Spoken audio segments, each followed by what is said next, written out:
नमस्कार, good morning, सुप्रभात। आप देख रहे हैं भारत 24 और मैं हूं आपके साथ सचिन दुबे। शुरुआत करेंगे बुलेटिन की बड़ी खबर के साथ। तुनिशा सुसाइड केस की एफआईआर रिपोर्ट सामने आ गई है। एफआईआर कॉपी में केस को लेकर बड़े बड़े खुलासे हो रहे हैं। एफआईआर कॉपी के मुताबिक तुनिशा शर्मा अपने को एक्टर शुजान खान के साथ रिलेशनशिप में थी। 15 दिन पहले ही शुजान ने तुनिशा से ब्रेकअप कर लिया था, जिसकी वजह से वह तनाव में रहने लगी थी। AICWA यानी ऑल इंडियन सिने वर्कर्स एसोसिएशन ने कल इस मामले की जांच के लिए महाराष्ट्र सरकार से SIT के गठन की मांग की है। साथ ही उन्होंने कहा कि यह मुद्दा विधानसभा में उठेगा। AICWA के अध्यक्ष सुरेश श्यामलाल के मुताबिक वो उस सेट पर गए थे जहां तुनिशा शर्मा ने आत्महत्या की थी। सेट पर लोग डरे हुए थे, जिसका साफ मतलब है कि कुछ गलत हुआ होगा। देखिए, तुनिशा की सुसाइड हिस्ट्री जो मिस्ट्री है, अब इसमें तमाम बड़े खुलासे एक एक करके हो रहे हैं। कल हमने देखा किस तरीके से तुनिशा के बॉयफ्रेंड शुजान को पुलिस ने अपने कब्जे में लिया और उसके बाद कोर्ट में पेश किया गया। कोर्ट ने 4 दिन की रिमांड दी। अब उसके बाद तमाम बड़े खुलासे और होने बाकी है, पूछताछ होगी, तमाम बयानबाजियां हुई। लेकिन बड़ी बात यहां पर यह है कि AICWA के अध्यक्ष की तरफ से भी ये मांग उठी है कि इस पूरे मामले में SIT की तरफ से जांच की जाए और खास तौर पर इस बात की भी शंकाएं आशंकाएं भी हैं कि वहां पर यानी कि जहां पर तुनिशा ने सुसाइड किया था, जो सेट था जहां पर शूटिंग हो रही थी, जरूर वहां पर कुछ गलत हुआ है, जिसकी वजह से वहां पर जो वर्कर्स थे, जो काम कर रहे थे, सेट पर जो क्राउड था, वो डरा हुआ था।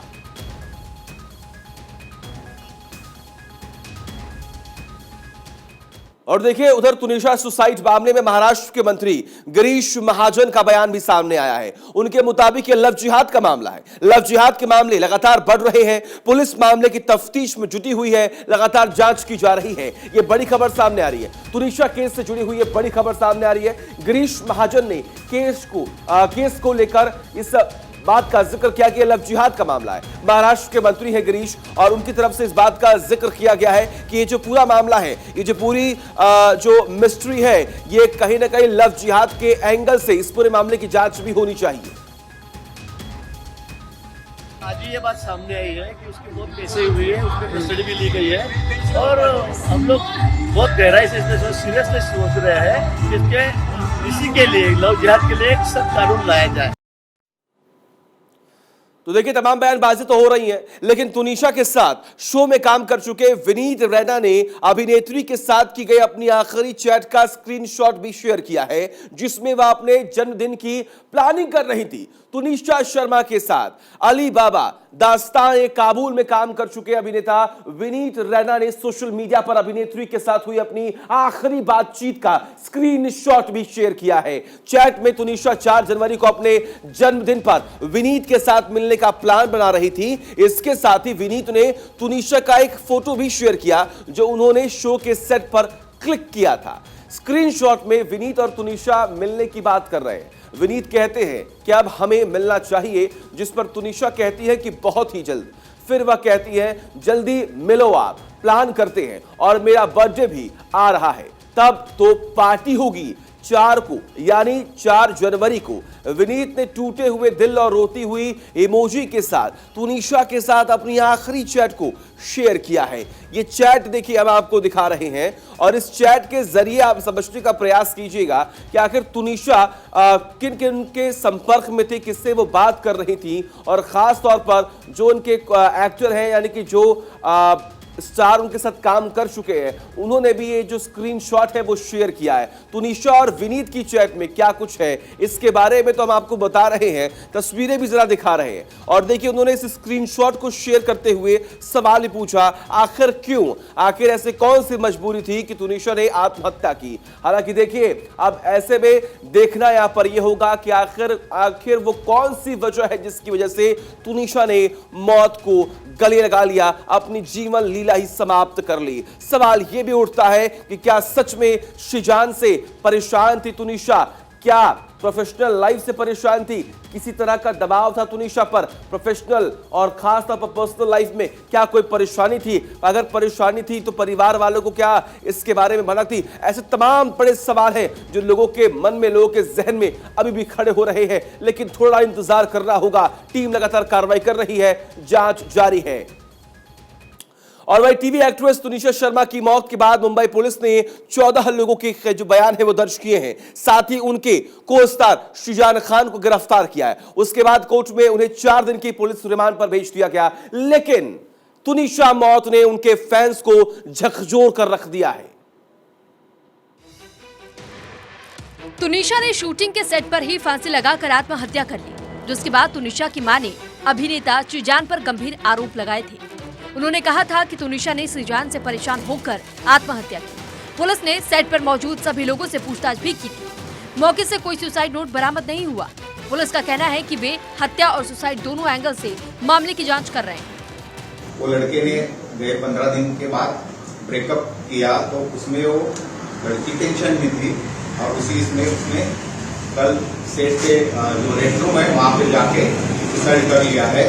और वो उसकी मां ने कंप्लेन देने के बाद, श्रीमती शर्मा ने कंप्लेन देने के बाद उसको उस पर वाली पुलिस स्टेशन में सीआर नंबर 1359 IPC 306 गुना दाखिल हुआ है और उसमें वो आरोपी को अरेस्ट कर दिया है।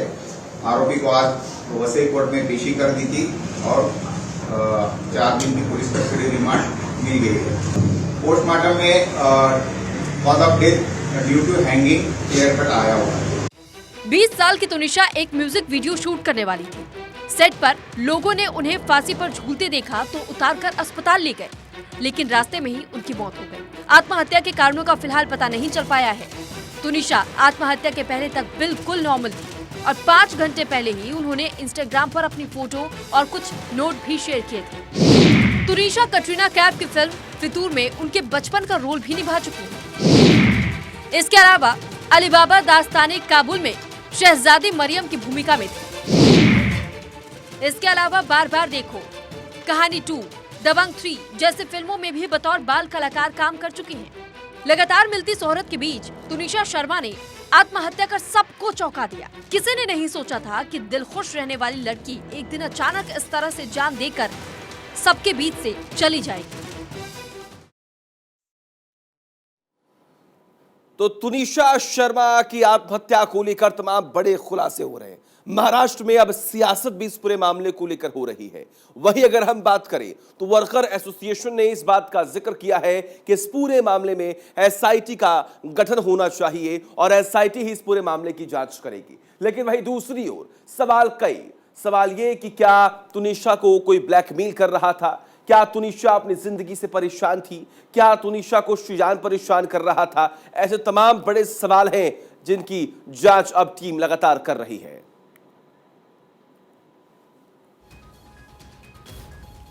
तो तुनिशा शर्मा, जी हां, एक एक्ट्रेस जिन्होंने आत्महत्या की, अब उसके बाद तमाम बड़े सवाल खड़े हो रहे हैं। पुलिस मामले की तफ्तीश में जुटी हुई है, लेकिन तुनिशा शर्मा की पोस्टमार्टम रिपोर्ट जब सामने आई तो इसमें क्या खुलासे हुए, अब जरा इसके बारे में भी आपको जानकारी दें। देखिए, तुनिशा के शरीर पर नहीं मिले चोट के कोई भी निशान, जिसका जिक्र कई लोग कर रहे थे।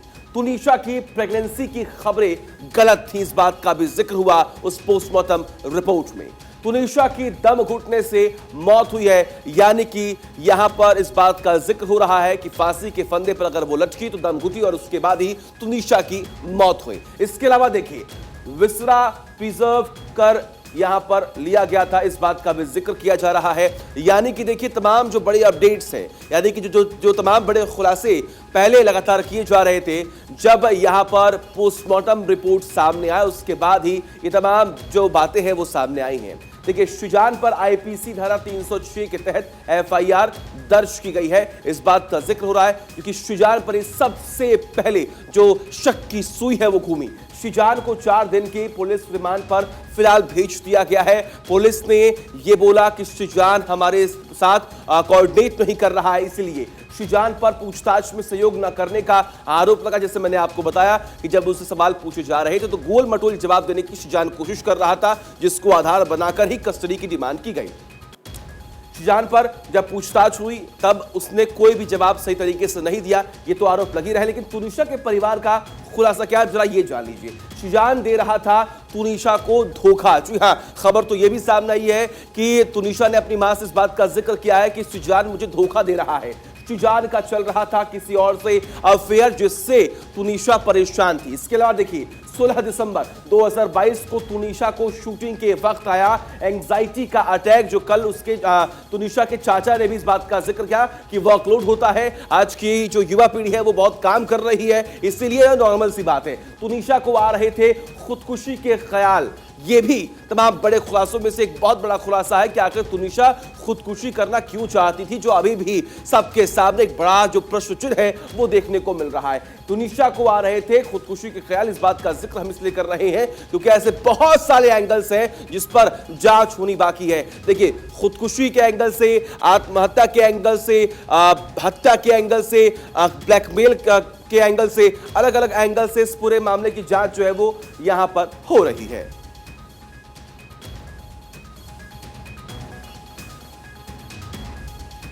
और देखिए, actress Tunisha Sharma suicide case पर मुंबई पुलिस के एसीपी चंद्रकांत यादव ने भारत 24 से बात की। उनका जरा क्या कहना है, ये सुन लीजिए।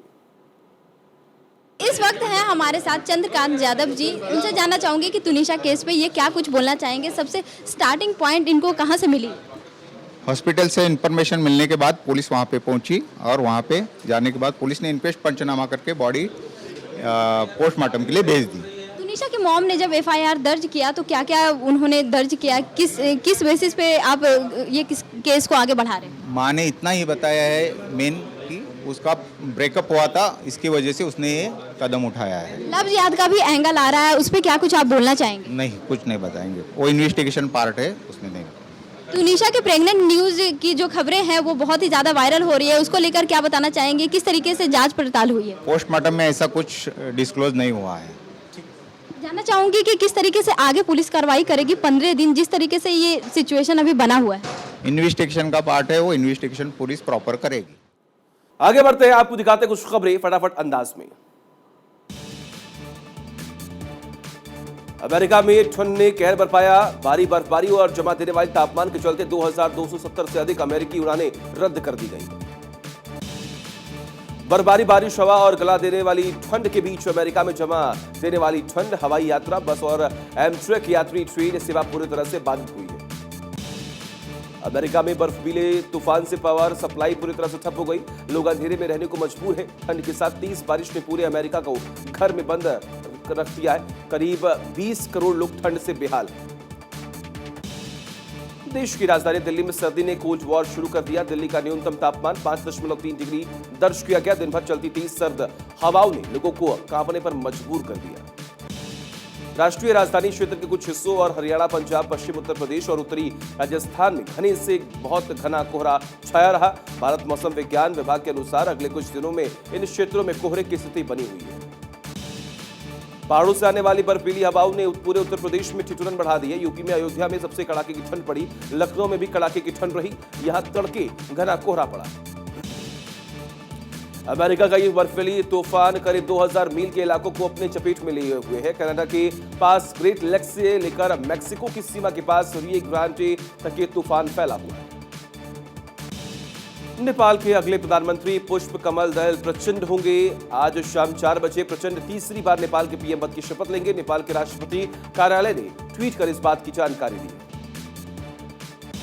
पूर्व प्रधानमंत्री केपी शर्मा ओली के साथ समझौते के तहत शुरुआती 2.5 साल तक प्रचंड पीएम रहेंगे। इसके बाद ओली की पार्टी सीपीएन यूएमएल सत्ता संभालेगी। इसके मायने ये हुए कि पूर्व पीएम केपी शर्मा ओली 2.5 साल बाद एक बार फिर प्रधानमंत्री बन सकते हैं।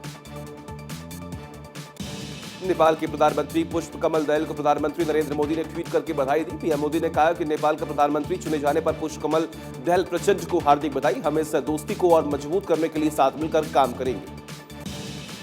Actress Tunisha Sharma suicide case में एक को स्टार शुजान मोहम्मद खान 4 दिन के पुलिस रिमांड पर भेज दिया गया। रविवार को शुजान को पुलिस ने गिरफ्तार कर लिया था।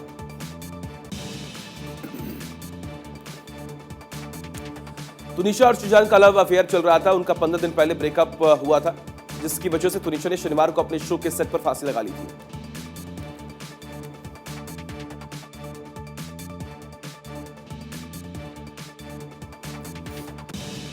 तुनिशा के साथ शो में काम कर चुके विनीत रैना ने अभिनेत्री के साथ की गई अपनी आखिरी चैट का स्क्रीनशॉट शेयर किया, जिसमें वह अपने जन्मदिन की प्लानिंग कर रही थी। लखनऊ में कोविड-19 से दिवंगत 53 पत्रकारों के परिजनों को सीएम योगी की मदद। सीएम ने परिवार को दी 10-10 लाख की सहायता राशि। एक कार्यक्रम में परिजनों ने दिए चेक। अपने संसदीय क्षेत्र अमेठी में स्मृति ईरानी ने पुराने संघ कार्यकर्ता के घर पहुंचकर जाना हाल। संघ कार्यकर्ताओं ने रो रो कर बताई अपनी आप बीती। हिमाचल प्रदेश के सीएम सुखविंदर सिंह सुक्खू का बीजेपी पर निशाना, कहा व्यवस्था परिवर्तन के लिए आए हम, यहां नहीं चल पाएगा ऑपरेशन लोटस। जयराम ठाकुर ने कहा था मिशन लोटस हुआ तो बीजेपी नहीं जिम्मेदार। हिमाचल में जयराम ठाकुर बने नेता प्रतिपक्ष। बीजेपी में के चुने हुए 25 विधायकों ने एक मत से प्रस्ताव पास किया।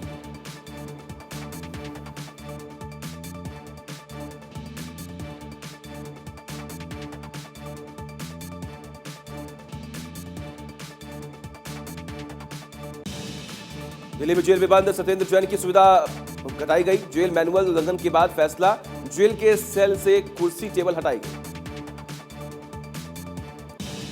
उत्तर प्रदेश में नगर निकाय की सभी सीटों पर चुनाव लड़ेगी आम आदमी पार्टी। मुरादाबाद पहुंचे आप सांसद संजय सिंह ने किया ऐलान। मध्य प्रदेश के ऊर्जा मंत्री प्रद्युम्न सिंह तोमर ने 67 दिन बाद पहनी चप्पल। सड़क का काम होने में देरी से नाराज थे प्रद्युम्न सिंह। केंद्रीय मंत्री सिंधिया ने पहनाई चप्पल। कथावाचक देवकीनंदन महाराज को मिली जान से मारने की धमकी। सीएम योगी से की एक्शन लेने की अपील। हरियाणा के यमुनानगर में प्रदेश बीजेपी अध्यक्ष ओपी धनखड़ का बड़ा बयान आया सामने, कहा जवाहरलाल नेहरू चाहते तो भगत सिंह का गांव और करतारपुर साहिब पाकिस्तान की जगह भारत में होते। उत्तर प्रदेश के विंध्याचल से सुमित द्विवेदी का असम राइफल में हुआ चयन। पिता है ट्रक ड्राइवर। परिवार और समाज के लोगों में हर्षोल्लास। उत्तर प्रदेश के रायबरेली में बीजेपी विधायक अदिति सिंह पर लगा जमीन कब्जा करने का आरोप। स्थानीय लोगों ने पुलिस की मौजूदगी में निर्माण कराने का लगाया आरोप। उत्तर प्रदेश के गोंडा में धर्मांतरण का मामला आया सामने। नट समुदाय के 2 दर्जन से ज्यादा लोगों का कराया गया धर्म परिवर्तन। जालौर में पालतू कुत्ते को वैन में उठाकर ले गए चोर। कुत्ता चोरी की घटना सीसीटीवी में कैद। सोशल मीडिया पर चोरी की घटना कैमरे में कैद हुई। रांची में बीजेपी की बड़ी बैठक हुई। 2024 चुनाव को लेकर हुई महत्वपूर्ण बैठक। भाजपा राष्ट्रीय महामंत्री सुनील बंसल के नेतृत्व में भाजपा कार्यकर्ताओं के साथ हुई मीटिंग। पूर्व पीएम अटल जी के जीवनी पर बनी फिल्म का पहला लुक जारी। अभिनेता पंकज त्रिपाठी ने निभाया है अटल जी का चरित्र। पंकज त्रिपाठी को मिल रही है शुभकामनाएं। आम आदमी के पूर्व प्रदेशाध्यक्ष नवीन जय हिंद सुनारिया जेल से बाहर आ गए हैं। उन्होंने जेल से बाहर आते ही सीधे सरकार पर निशाना भी साधा। उन्होंने कहा कि 14 जनवरी को बीजेपी कार्यालय पर बेरोजगारों की बारात लेकर जाएंगे।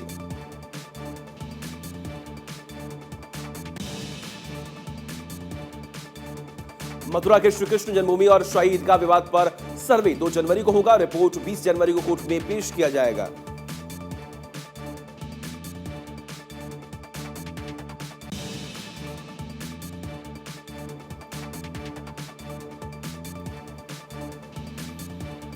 कोरोना के अलर्ट के बीच दिल्ली के आईजीआई एयरपोर्ट पर विदेशी यात्रियों की हो रही जांच। चीन, जापान, दक्षिण कोरिया, हांगकांग और थाईलैंड से आ रहे यात्रियों का पीसीआर टेस्ट अनिवार्य।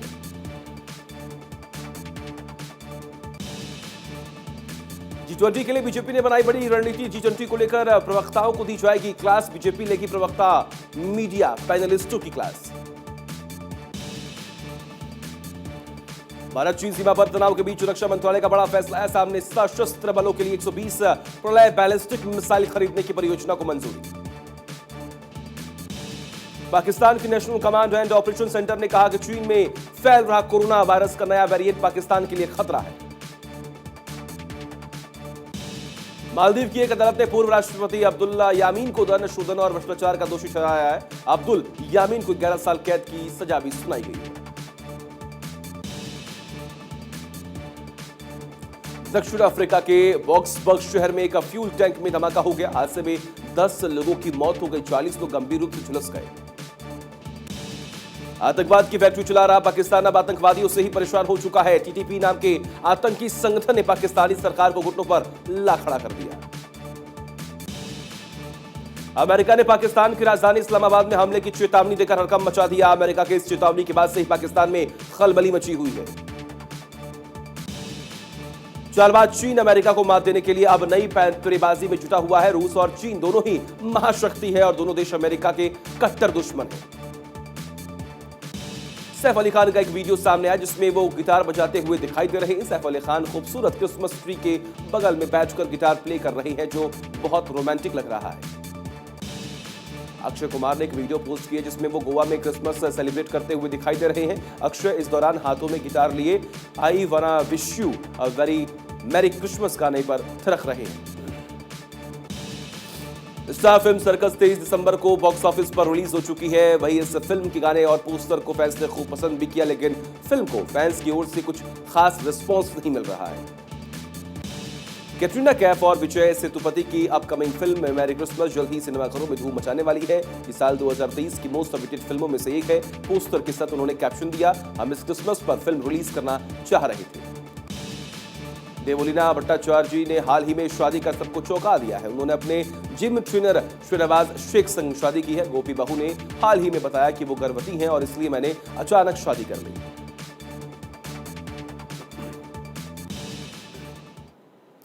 आगे बढ़ते हैं। नेपाल में एक बार फिर प्रचंड सरकार बनने जा रही है। कल हुई घटनाओं के एक नाटकीय मोड़ में विपक्षीय सीपीएन, यूएमएल और अन्य छोटे दलों ने सीपीएन माओवादी सेंटर के अध्यक्ष पुष्प कमल दहल प्रचंड को अपना समर्थन दिया है, जो तीसरी बार नेपाल के प्रधानमंत्री बने हैं। पूर्व प्रधानमंत्री केपी शर्मा ओली के नेतृत्व में विपक्षी सीपीएन, यूएमएल, सीपीएन, माओवादी सेंटर, राष्ट्रीय स्वतंत्र पार्टी और अन्य छोटे दलों का एक महत्वपूर्ण बैठक में प्रचंड के नेतृत्व में सरकार बनाने पर सहमति बनी है। तो ये बड़ी खबर हम आपको बता रहे हैं, तीसरी बार बनेंगे नेपाल के।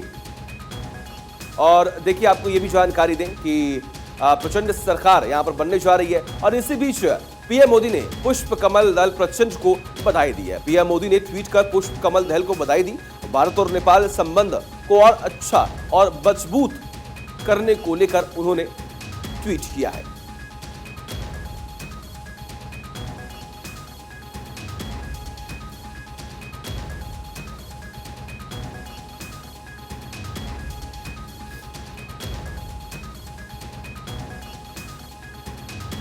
पीएम ने ट्वीट कर पुष्प कमल को बधाई दी है। देखिए, अब हम आपको वो ट्वीट की तस्वीर भी दिखा रहे हैं। 2.5 साल के लिए नेपाल के पीएम बनेंगे और उसके बाद केपी ओली 2.5 साल के लिए प्रधानमंत्री बनेंगे। ये फॉर्मूला यहां पर तय किया गया। आज शाम 4 बजे प्रधानमंत्री पद की शपथ लेंगे। तीसरी बार बनेंगे नेपाल के प्रधानमंत्री। ये बड़ी खबर हम आपको बता रहे हैं। देखिए, जो जानकारी है वो भी हम आपसे साझा कर रहे हैं। पुष्प कमल दहल प्रचंड की सरकार इस बार बनने वाली है।